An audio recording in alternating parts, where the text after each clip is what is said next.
இந்த வீடியோவில் நம்ம எக்ஸசைஸ் 9 தான் பார்க்க போகிறோம். இங்கே என்ன கொடுத்துருக்காங்கன்னா, மிஸ்டர் குமாரன்றவர் வந்து இந்தியா விட்டு ஃபர்ஸ்ட் டைம் போகிறாராம். என்னைக்குன்னா 10/6/2019. அப்புறம் எப்போ திரும்ப வர்றாருன்னா 1/6/2022 திரும்ப வர்றாராம். திரும்ப இந்தியா விட்டு என்னைக்கு போகிறாருன்னா 15/7/2023 போயிட்டு திரும்ப எப்போ வர்றாருன்னா 1/3/2024 வராரு. இப்போ அவர் வந்து இந்தியாவில் தான் இருக்காராம். அவரோட ரெசிடென்ஷியல் ஸ்டேட்டஸ் 2025 to 26 அசஸ்மெண்ட் இயருக்கு என்னதுன்னு கேட்குறாங்க. ஃபர்ஸ்ட் நம்ம கொஸ்டினை ஷார்ட்டாக எழுதிக்கலாம். அவர் எப்போ இந்தியா விட்டு போறாருன்னா 10/6/2019 இந்தியா விட்டு போறாரு ஃபர்ஸ்ட் டைம். நெக்ஸ்ட் எப்போ வந்து திரும்ப வராருன்னா 1/6/2022 திரும்ப வராரு. அதுக்கப்புறம் திரும்ப இந்தியா விட்டு எப்போ போறாருன்னா 15/7/2023 போறாரு. நெக்ஸ்ட் எப்போ திரும்ப வராருன்னா 1/3/2024 வராரு. நம்மளோட அசஸ்மெண்ட் இயர் வந்து April 1, 2025 to March 31, 2026. நம்மளோட ப்ரீவியஸ் இயர் வந்து April 1, 2024 to March 31, 2025. இப்போ மிஸ்டர் குமாரன்றவர் வந்து ரெசிடென்டா இல்லையா அப்படின்றத நம்ம கண்டுபிடிக்கணும். அதுக்கு அவர் என்ன பண்ணணும், பேசிக் கண்டிஷன்ல ஏதாச்சும் ஒரு கண்டிஷனையாச்சும் அவர் ஃபுல்ஃபில் பண்ணியிருக்கணும். ஃபர்ஸ்ட் பேசிக் கண்டிஷன் என்னது, ப்ரீவியஸ் இயர்ல 182 டேஸ் வந்து அவர் ஸ்டே பண்ணியிருக்கணும் இந்தியாவில்.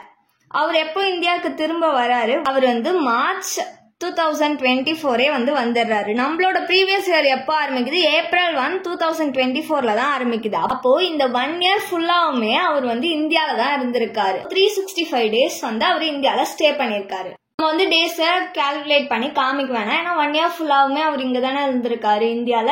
வேர்டிங்ஸ்ல மட்டும் எழுதிக்கலாம். ஃபர்ஸ்ட் கண்டிஷனா அவர் சாட்டிஸ்ஃபை பண்ணிட்டாருன்னு. அண்டர் செக்ஷன் 6 of 1 கீழ ஃபர்ஸ்ட் பேசிக் கண்டிஷன், அதாச்சும் 182 டேஸ் அப்படின்னா அதுக்கு மேல வந்து ப்ரீவியஸ் இயர்ல ஸ்டே பண்ணிருக்கணும் அப்படின்ற கண்டிஷனை வந்து சாட்டிஸ்ஃபை பண்ணிட்டாரு.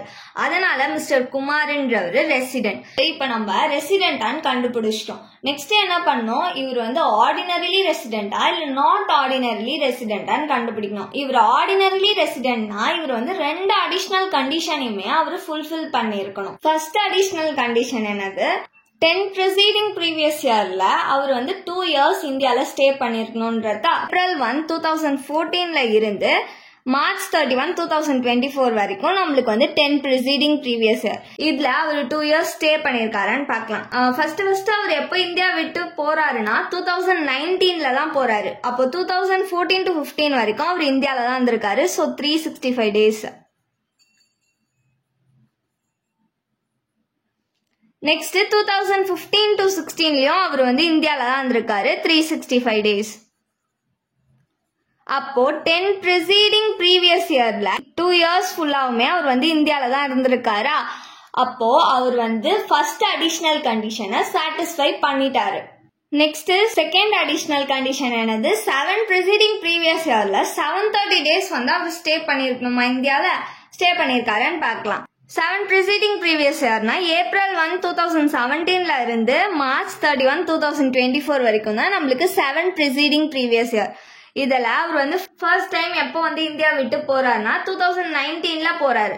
அப்போ 2017 to 18 வந்து அவர் இந்தியால தானே இருந்திருக்காரு. So 366 days. ஏன்னா 2018ன்றது நம்மளுக்கு லீப் இயர், அதனால வந்து 366 டேஸ். நெக்ஸ்ட் 2018 to 19 அவர் வந்து எப்போ போறாரு, May 2019 தான் அவர் வந்து போறாரு. ஆனா இங்க வந்து நம்மளுக்கு இயர் வந்து March 31, 2019 முடிஞ்சிடுது. அப்ப வந்து 365 டேஸ்மே இங்க தான் இருந்திருக்காரு. இது ரெண்டுத்தையும் நம்ம ஆட் பண்ணோம்னா 731 டேஸ் கிடைக்குமா. அப்ப வந்து 7 preceding previous yearல அவர் வந்து 730 டேஸ்க்கு மேலே வந்து இந்தியால ஸ்டே பண்ணிருக்காரு. இவரு செகண்ட் அடிஷனல் கண்டிஷனையுமே சாட்டிஸ்ஃபை பண்ணிட்டாரு. இத நம்ம வேர்டிங்ஸ்ல எழுதிக்கலாம். அண்டர் செக்ஷன் 6 of 6A கீழ அவர் வந்து 10 preceding previous yearல 2 years வந்து இந்தியால தான் ஸ்டே பண்ணிருக்காரு அப்படின்ற கண்டிஷனை சாட்டிஸ்ஃபை பண்ணிட்டாரு. Next under section 6 of 6A கீழ அவர் வந்து 7 preceding previous yearல 730 டேஸ் வந்து இந்தியால ஸ்டே பண்ணிருக்காரு அப்படின்ற கண்டிஷனையும் சாட்டிஸ்ஃபை பண்ணிட்டாரு. அதனால மிஸ்டர் குமார்ன்றவர் ரெசிடென்ட், அதுக்கப்புறம் ஆர்டினரிலி ரெசிடென்ட் 2025 to 26 அசஸ்மெண்ட் இயருக்கு. தேங்க்ஸ் ஃபார் வாட்சிங்.